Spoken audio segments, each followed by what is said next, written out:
It was New Year's Eve, and Lucas, a college student, was excited about the party he had planned with his two best friends, Pedro and Vinícius.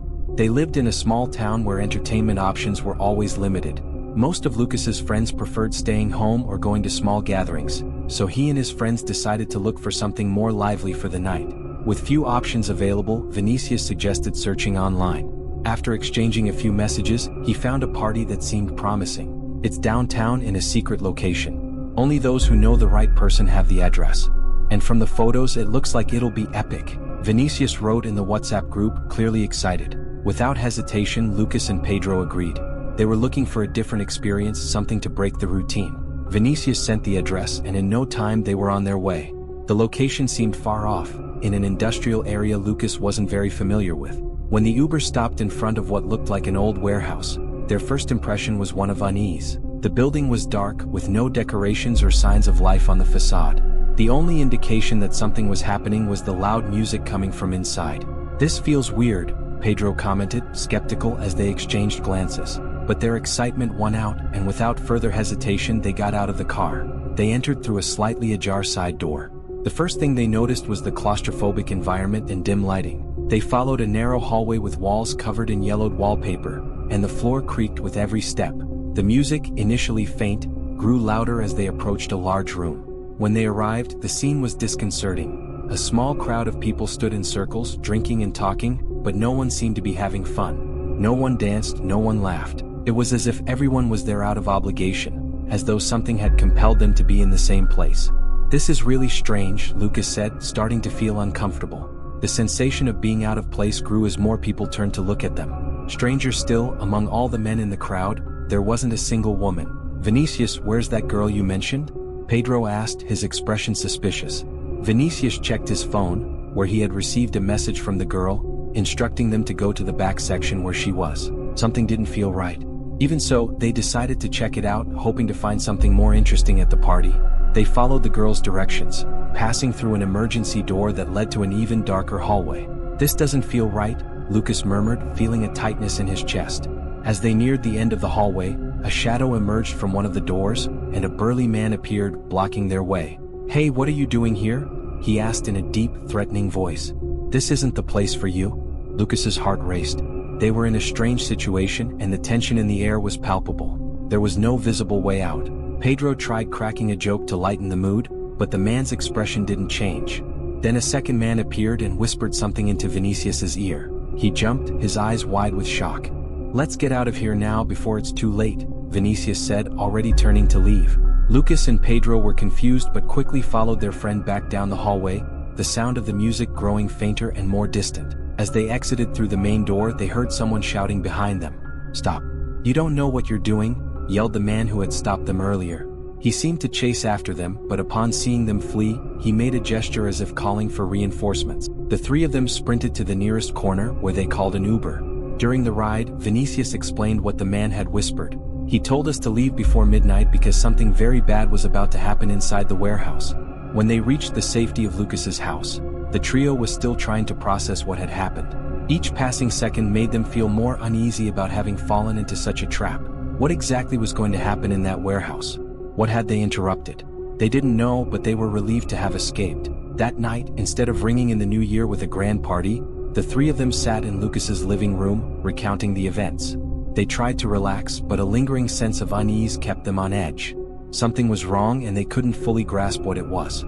The next day, a friend of Vinícius, who had also attended the party, posted something on social media. He had taken a photo of the warehouse, but something strange appeared in the image.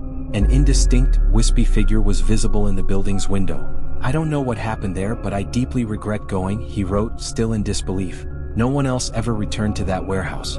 No one ever truly discovered what was happening there on New Year's Eve. But Lucas, Pedro, and Vinícius knew one thing for certain. Something very bad had been about to happen. They had narrowly escaped something far larger than they could comprehend. And whatever it was waiting for its next victim. 5 years had passed since that tense night at the warehouse. Lucas had moved to another city, completed his college degree, and on the surface, seemed to have left the strange New Year's experience behind. Yet something felt amiss.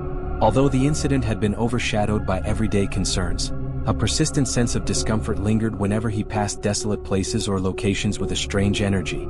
Deep down, he felt he had never completely escaped those shadows. One evening, in his new apartment, Lucas was scrolling through social media when he received an email with the subject, "Remember me?" At first, he assumed it was spam, but something about the sender caught his attention. It wasn't from an unknown address but from one he hadn't seen in years. It was from Vinícius. Curious, he clicked the email. The content was a single image, a clear photo of the warehouse building taken from a different angle as though someone were inside looking out. The image showed nothing but the building itself, but as Lucas scrutinized it, he noticed something unsettling in the third-floor window. A silhouette. Not just any shadow but something that appeared to be staring directly at him. And in the window beside it there was a reflection that looked like him. The accompanying message was brief. "I saw you escape. Now it's your turn." Lucas's blood ran cold. This wasn't a joke, nor something he could ignore. He knew exactly what it meant. He had often wondered whether that event had been mere coincidence or if something deeper and more sinister was tied to the warehouse. But receiving that message now, years later, made it clear he had been watched since that night. In the following days, Lucas tried to convince himself he was overreacting. Perhaps it was just a coincidence. But then strange things began to happen. He started hearing faint whispers and the sound of footsteps echoing in his apartment's corridors, as if someone were walking behind him. Yet every time he checked, no one was there. Sometimes, when he looked in the mirror, he could swear he saw something moving in the background. A shadow, a fleeting figure, vanishing the moment he blinked. Over time, the messages became more frequent.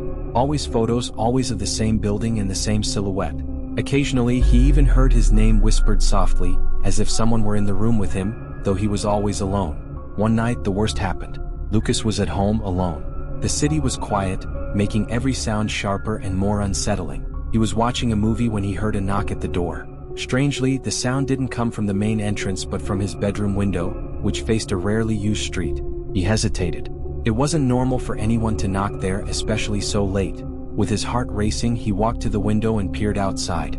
At first, he saw nothing, but as his eyes adjusted to the darkness, he spotted a figure standing on the street below, looking up toward his apartment. The figure was hooded, its silhouette obscured by the shadows of the night, but something about it seemed familiar. A shiver ran down his spine. He stepped back, unsure of what to do. As he turned to close the curtain, he heard a soft voice, unmistakably coming from inside his house. "I told you it was your turn." Lucas froze. He recognized the voice. It was the same voice he had heard at the warehouse years ago. The voice of the man who had stopped them, the man who had warned them to leave before midnight. Now that voice was here inside his own home. He didn't think twice. He ran to the door, tried to open it, but it was locked. He glanced back at the window, and this time he saw a hand emerging from the darkness, clawing at the wall beside it. A hand that seemed familiar but was not human. Its nails were long, filthy, as if made of something unnatural. That's when he heard the knocking again, but this time, it wasn't at the window. The knocking was coming from the front door. Trembling with fear, he approached and looked through the peephole. To his surprise, no one was there. But somehow he knew the presence wasn't outside his house. It was inside. On impulse, he grabbed his phone, dialed the emergency number, and was about to press the call button when the phone was ripped from his hands and hurled against the wall, shattering into pieces. He screamed, but his voice seemed to be swallowed by the room, as if the sound was being smothered by an invisible force. Suddenly, a figure emerged before him, stepping out of the shadows. It was a woman, or what appeared to be a woman, wearing a tattered red dress, the fabric dirty and torn, as though she had spent years wandering in some unknown place. Her face was pale, her eyes lifeless and vacant. And in the reflection of the wall mirror, Lucas saw the face of a man behind her, the man from the warehouse. "Did you think you were free?" the woman said, her voice almost inaudible but laced with dark power. "You're still in the game. Now, you'll be part of what began that night." Lucas stepped back, his legs trembling. The woman smiled in a macabre way, and the man behind her moved closer, his figure fading as the room grew darker. Lucas could no longer see them, but he felt something approaching. Something terrible, something otherworldly. Before he could comprehend what was happening, the lights went out. The last thing Lucas heard was the sound of a door slamming shut and the man's voice whispering, "Welcome to the next chapter."